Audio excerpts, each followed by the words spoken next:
నమస్కారం. నా పేరు Meenakshi. I'm a certified tarot card reader, numerologist, rudraksha, gemstone and crystal consultant.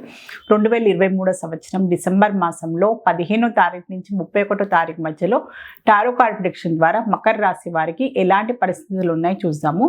So ఉద్యోగం చేసే వారికి చూస్తే మాత్రం మంచి కోఆపరేషన్ లభిస్తుంది. వాళ్ళ సహోద్యోగులైనా కూడా వాళ్ళ హయ్యర్ ఆఫీషియల్స్ తోటి కూడా మంచి కోఆపరేషన్ లభిస్తుంది. సో వీళ్ళకి మంచి బ్లెస్సింగ్స్ ఉన్నాయి, ఏంజల్ బ్లెస్సింగ్స్ కూడా కనిపిస్తున్నాయి వీళ్ళకి. సో మంచి గుడ్ లక్ కనిపిస్తుంది వీరికి. సో వీళ్ళకి ఏంటంటే ప్రొఫెషన్ పరంగా కొత్త సంవత్సరం సంబంధించిన గుడ్ న్యూస్ లభించడము, సో వీళ్ళకంటూ కావాల్సిన వీళ్ళకి రికగ్నైజేషన్ అయినా, డబ్బుకు సంబంధించిన ప్రమోషనే అనుకోండి, సో వీళ్ళకి రావాల్సిన ఇంక్రిమెంట్ అయినా కూడా వీళ్ళకి మంచి గుడ్ న్యూస్ అయితే వింటారు ఈ 15 రోజుల్లో. సో వీళ్ళకి జాబ్ చేసే వారికి కెరియర్ పరంగా వీళ్ళకి ఒక మంచి స్టెబిలిటీ లభిస్తుంది. సో వీళ్ళు కోరుకున్నది, వీళ్ళ గోల్స్ని ఖచ్చితంగా వీళ్ళు రీచ్ అయ్యే అవకాశాలు అయితే చాలా బాగా కనిపిస్తుంది వీరికి. మంచి పరిస్థితులు ఉన్నాయి వీళ్ళకి, మంచి పాజిటివ్ రిజల్ట్స్ అన్నీ మంచి సిచ్యువేషన్ అయితే కనిపిస్తుంది వీళ్ళకి ఉద్యోగం చేసేవారికి. సో జాబ్ చేసేవారు చూసుకుంటే మాత్రం కొన్ని విషయాలు వీళ్ళకి అనుకూలంగా లేనట్టయితే కనిపిస్తుంది. సో ఎంత పని చేసినా, ఎంత బిజినెస్లో ఇన్వెస్ట్ చేసినా కూడా దాని తగ్గట్టుగా రిటర్న్స్ రాకపోవడము, ఆర్థికంగా వీళ్ళకి కొంచెం అప్స్ అండ్ డౌన్స్ ఉండడము, డబ్బు సర్దుబాటు కాకపోవడము, అలాంటి విషయాల్లో కూడా కొంచెం ఇబ్బంది పడుతున్నట్టయితే కనిపిస్తుంది బిజినెస్ చేసేవారు. సో కొంచెం టైం తీసుకోండి. వీళ్ళకున్న పరిస్థితులు ఇప్పుడు అనుకూలంగా లేదు, వీళ్ళకు వచ్చే రిజల్ట్స్ అయినా, బిజినెస్లో వీళ్ళకున్న అవకాశాలైనా, పరిస్థితులు కూడా దానివల్ల వీళ్ళకంటే సాటిస్ఫాక్షన్ అయితే కనిపించట్లేదు. సో వ్యాపారం చేసేవారికి సో ఎంత కష్టపడినా లాభాలు ఎక్కువ అవ్వట్లేదు, సో వీళ్ళ బిజినెస్ కంటూ ఒక రికగ్నేషన్ లభిస్తలేదు అని ఒక ఫీలింగ్లోనైతే కనిపిస్తున్నారు, నిరుత్సాహంగా అయితే కనిపిస్తున్నారు. సో టెన్షన్ పడకండి. మీ బిజినెస్ పరంగా మీరు ఇంకా హార్డ్ వర్క్ చేయాలి. మీరు ఏదో ఎక్కడనో లోటు అవుతుంది, ఆ లోటుని మీరు తీర్చాల్సిన అవసరం ఉంది. సో ఎక్కడ మీ బిజినెస్ పరంగా మీ గ్రోత్ ఆగిపోయింది, మీరు ఎక్కడ డెవలప్మెంట్ చేయాలి అని స్మార్ట్గా ఆలోచించుకొని మీ బిజినెస్ పాయింట్ ఆఫ్ వ్యూగా డెవలప్మెంట్ గురించి ప్లాన్ చేయండి. అప్స్ అండ్ డౌన్స్ ఉన్నా కూడా మీ బిజినెస్ పరంగా మీకు మళ్ళీ గ్రోత్ ఖచ్చితంగా మీకు లభిస్తుంది. మంచి పాజిటివ్ రిజల్ట్, స్టెబిలిటీ అయితే లభిస్తుంది మీకు. సో ఎంప్లాయీస్, సెల్ఫ్ ఎంప్లాయిడ్ ప్రొఫెషనల్స్కి చూస్తే మాత్రం కొత్త బిగినింగ్ కనిపిస్తుంది. వీళ్ళ ప్రొఫెషన్ పరంగా వీళ్ళు ఇంకా కొత్తగా ఏదైనా ఆఫీస్ ఓపెన్ చేయాలన్నా, సో వీళ్ళని ఇంకా మార్కెటింగ్ చేసుకోవడానికన్నా అలాంటి అవకాశాలు కూడా వీళ్ళకంటూ మంచి అవకాశాలు కూడా లభించే అవకాశాలు చాలా కనిపిస్తున్నాయి.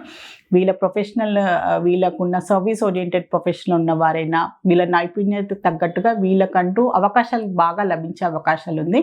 ఈ డిసెంబర్ ఎండింగ్లో కొత్త సంవత్సరం సంబంధించి కూడా ప్రొఫెషనల్స్కి, మెయిన్గా కళాకారులకి అనుకోండి, సో డాక్టర్స్ అయినా, లాయర్స్ అయినా కూడా అలాంటి ప్రొఫెషన్లో ఉన్న వారికి కూడా మంచి అవకాశాలు లభిస్తాయి. వాళ్ళ నైపుణ్యత తగ్గట్టుగా వాళ్ళకంటే గుర్తింపు రావడము, ఫైనాన్షియల్ స్టెబిలిటీ కూడా బాగా కనిపిస్తుంది వారికి. సో స్టూడెంట్స్కి చూసుకుంటే మాత్రం కొంచెం వాళ్ళకంటూ స్టెబిలిటీ కావాలండి. వాళ్ళకంటూ కొంచెం కాన్ఫిడెన్స్ లెవెల్ చాలా లోగా ఉన్నట్టుంది. ముందుకు సాగడానికి ప్లాన్ అయితే చేస్తున్నారు కానీ దానికి తగ్గట్టుగా ధైర్యం కూడా లేదు వీరికి. కాన్ఫిడెన్స్ చాలా కావాలి. సో కొన్ని వాళ్ళ కెరియర్ పాయింట్ ఆఫ్ వ్యూగానైనా, ఎడ్యుకేషన్ పరంగా కూడా వాళ్ళు చెయ్యగలరా, వాళ్ళ మీద వాళ్ళకి అపనమ్మకంగా కనిపించడము, సో వాళ్ళు వేరే వారితోటి కంపీట్ చేయలేకపోవడము, కొన్ని విషయాలలో వాళ్ళు డిస్ట్రాక్షన్స్ వల్లనే అనుకోండి, కొన్ని పరిస్థితుల వల్ల కూడా వాళ్ళు కొంచెం లోగా కనిపిస్తున్నారు. వాళ్ళని ఖచ్చితంగా వాళ్ళు మోటివేట్ చేసుకోవాలి. వాళ్ళకున్న భయాలు ఏంటిది, వాళ్ళ ఫియర్స్ ఏంటి, వాళ్ళకున్న ఎలాంటి పరిస్థితులు ఉన్నారు, వాళ్ళకున్న సిచ్యువేషన్స్ ఏంటని బాగా ఆలోచించుకొని తొందరలోనే ఆ ప్రాబ్లమ్స్ నుంచి బయటపడాల్సిన అవసరం ఉంది. సో ఆ డిస్ట్రాక్షన్స్ ఏంటి, వాళ్ళ భయాలు ఏంటి అని వాళ్ళ పేరెంట్స్ తోటైనా, వాళ్ళ కౌన్సిలర్స్ తోటైనా మాట్లాడుకొని ఖచ్చితంగా వాళ్ళు డిస్కస్ చేసుకొని వాళ్ళ ఎడ్యుకేషన్ పరంగా వాళ్ళ స్టడీస్లో వాళ్ళు కాన్సన్ట్రేట్ చేస్తే బాగుంటుంది. ఏం భయపడిస్తుంది, వాళ్ళకి ఏం బాధిస్తుంది, వాళ్ళకి ఎలాంటి భయాలు ఉన్నాయని దాని విషయంలో వాళ్ళ క్లారిటీ కావాలి. వాళ్ళకు ఏ విషయంలో వాళ్ళు కాన్ఫిడెన్స్ లో అవుతున్నారు, ఇదేం విషయంలో భయపడుతున్నారని ఆ విషయం గురించి వాళ్ళ క్లారిటీ ఖచ్చితంగా కావాలి. కుటుంబ పరంగా చూసుకుంటే మాత్రం వీళ్ళకి కొన్ని ఇబ్బందులు అయితే కనిపిస్తున్నాయి. కుటుంబ పరంగా ఫ్యామిలీ మెంబర్స్ అనుకోండి, సో ఆస్తి విషయంలో తగాదాలు రావడము, సో జాయింట్ ఫ్యామిలీలో ఉన్న వారికి కూడా ఒకరి మీద అభిప్రాయ భేదాలు రావడము, సో వైఫ్ హస్బెండ్ అయినా కూడా కుటుంబ పరంగా ఏదో ఒక మిస్అండర్స్టాండింగ్స్ కనిపిస్తుంది, ఏదో ఒక చిన్నపాటి గొడవలు, ఆర్గ్యుమెంట్స్ అయితే కనిపిస్తున్నాయి. ఆస్తి తగాదాలే అనుకోండి, ఒకరి విషయంలో ఒకరు తప్పుగా అర్థం చేసుకోవడము, అలాంటి విషయాల్లో కుటుంబ పరంగా అయితే స్టెబిలిటీ లేదు. కొన్ని విషయాలలో అయితే ఆర్గ్యుమెంట్స్, గొడవలు అయితే కనిపిస్తున్నాయి వీరికి, మకర రాశి వారికి. రిలేషన్షిప్లో ఉన్న వారికి కూడా చాలా మటుకు అయితే డిసిజన్ తీసుకోలేని పరిస్థితి కనిపిస్తుంది. సో రిలేషన్షిప్లో ఆల్రెడీ ఉన్నవారైనా కూడా రిలేషన్షిప్లో ఎంటర్ కావాలి అనుకునే వారికి కూడా ఈ రిలేషన్షిప్లో నాకు సక్సెస్ లభిస్తుందా అనే ఒక ఆలోచన కనిపిస్తుంది. వాళ్ళ మీద వాళ్ళకి కాన్ఫిడెన్స్ లేదనమాట. సో వాళ్ళని ఎక్సెప్ట్ చేస్తారా, వాళ్ళు ఒప్పుకుంటారా అనే ఒక భయము. సో ఆల్రెడీ రిలేషన్షిప్లో ఉన్న వాళ్ళు ప్రపోజ్ చేసినా కూడా అది ఒప్పుకుంటుందా, అది ముందుకు వెళ్తుందా అనే ఒక ఇన్సెక్యూరిటీ కనిపిస్తుంది. రిలేషన్షిప్ ఉన్నవారు కూడా ఒకరి మీద ఒకరికి కొన్ని భయాలు, కొన్ని మిస్అండర్స్టాండింగ్స్ కూడా ఉన్నాయి. సో అందులోంచి బయటపడాల్సిన అవసరం అయితే చాలా ఉంది. సో రిలేషన్షిప్లో ఉన్న వారికి మాత్రం చాలా మటుకు కాన్ఫిడెన్స్ లేదు. సో వాళ్ళ మీద ఒకరి నమ్మకం లేదు. ఒకరి మీద ఒకరి మిస్అండర్స్టాండింగ్స్ కూడా చాలా కనిపిస్తున్నాయి వీరికి. సో ఫైనాన్షియల్లీ చూసుకుంటే డబ్బుకు సంబంధించి చూస్తే మాత్రం డబ్బుకు సంబంధించిన రావాల్సిన డబ్బు ఆగిపోవడము, ఇన్వెస్ట్మెంట్ పరంగానైనా లోన్కి అప్లై చేసినా కూడా రావాల్సిన డబ్బు ఆగిపోవడం వల్ల కొంచెం ఇబ్బంది పడుతున్నట్టయితే కనిపిస్తుంది. డబ్బు మూమెంట్ లేనందువల్ల వాళ్ళకి డైలీ రెస్పాన్సిబిలిటీస్ అయినా కూడా డైలీ అయినా ఖర్చులకు సంబంధించి కూడా వాళ్ళు ఇబ్బంది పడుతున్నట్టయితే కనిపిస్తుంది. సో హెల్త్కి సంబంధించిన కొంచెం మానసికంగా కూడా చాలా బాధపడుతున్నట్టయితే కనిపిస్తుంది. రావాల్సిన డబ్బు అయినా, రావాల్సిన ప్రాఫిట్ అయినా కూడా వాళ్ళ బిజినెస్ పరంగా కూడా చెప్పాను కదా, సో వాళ్ళకి అంత అనుకూలంగా లేదు. దానివల్ల కూడా డబ్బు ఆగిపోవడం, రావాల్సిన డబ్బు ఆగిపోవడము, రావాల్సిన ఏంటంటే వాళ్ళు ఎక్స్పెక్ట్ చేస్తున్న మనీ రాకపోవడము, వేరే వాళ్ళు ఇచ్చే వాళ్ళు ఇవ్వకపోవడం, అలాంటి పరిస్థితులు వీళ్ళు ఫేస్ చేసే అవకాశాలు చాలా కనిపిస్తున్నాయి మకర రాశి వారిలో. హెల్త్ పరంగా చూసుకుంటే కూడా కేర్లెస్నెస్ కనిపిస్తుంది. వీళ్ళు హెల్త్కి సంబంధించి కేర్ తీసుకోకపోవడము, కొంచెం నెగ్లెక్ట్ చేయడము.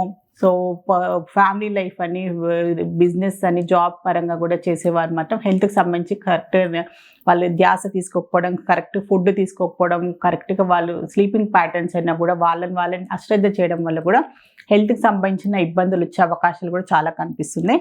సో ఖచ్చితంగా మీకు హెల్త్కి సంబంధించి కేర్ తీసుకోవాల్సిన అవసరం ఉంది. మీరు ఖచ్చితమైన మంచి ఫుడ్ అయినా కూడా మీ గురించి మీరు ఖచ్చితంగా మీరు నెగ్లెక్ట్ చేస్తే మాత్రం హెల్త్కి సంబంధించిన ఇబ్బందులు వచ్చే అవకాశాలు కూడా చాలా కనిపిస్తున్నాయి.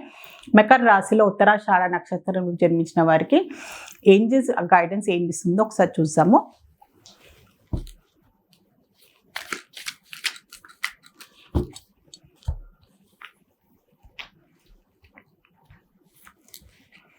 ఇప్పుడు పరిస్థితులు అంత అనుకూలంగా లేదు మీకు ఉత్తరాషాఢ నక్షత్రం జన్మించిన వారికి. సో కొత్త పనులు ఏది మీరు మొదలు పెట్టకుంటే బాగుంటుంది. కొంచెం టైం తీసుకొని బాగా ఆలోచించుకొని దాన్ని మళ్ళీ ఆలోచించి అది కరెక్టా రాంగా, దానివల్ల పరిణామాలు ఏంటని ఆలోచించుకొని మీరు మొదలు పెడితే బాగుంటుందని ఏంజెల్స్ ద్వారా మీకు ఒక మంచి అడ్వైస్ అయితే లభించింది.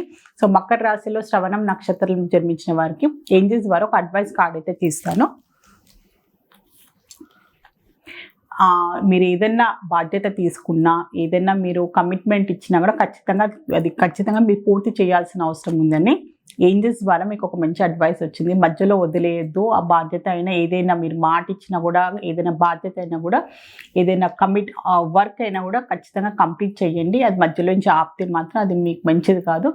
ఖచ్చితంగా పూర్తి చేయడానికి ప్రయత్నం చేయండి అని ఏంజెల్స్ ద్వారా మీకు ఒక మంచి అడ్వైస్ కార్డ్ అయితే లభించింది. సో మకర రాశిలో ధనిష్ట నక్షత్రం జన్మించిన వారికి ఏంజెల్స్ ద్వారా ఏం అడ్వైస్ లభిస్తుందో చూస్తాము. సహాయం లభిస్తుంది. సో మీకు కావాల్సిన సహాయమైనా, మీకు ఎలాంటి సహాయమైనా, మాట సహాయమైనా కూడా, సో ఆర్థిక సహాయమైనా కూడా, సో ఎలాంటి ప్రాబ్లమ్స్లో ఉన్నా కూడా ఖచ్చితంగా మీ కుటుంబ సభ్యులతో కూడా, మీ స్నేహితుల్లో కూడా, మీ శ్రేయోభిలాషులు ఎవరున్నా కూడా వాళ్ళతోటి ఖచ్చితంగా మీరు పంచుకోండి. మీ ప్రాబ్లమ్స్ నుంచి మీరు ఖచ్చితంగా మంచి సలహా తీసుకోండి. వాళ్ళ నుంచి తీసుకొని ఆ ప్రాబ్లమ్స్ నుంచి తొందరలోనే బయటపడతారు. మీకు ఖచ్చితంగా సహాయం లభిస్తుందని ఏంజెల్స్ ద్వారా మీకు ఒక మంచి అడ్వైస్ అయితే లభించింది.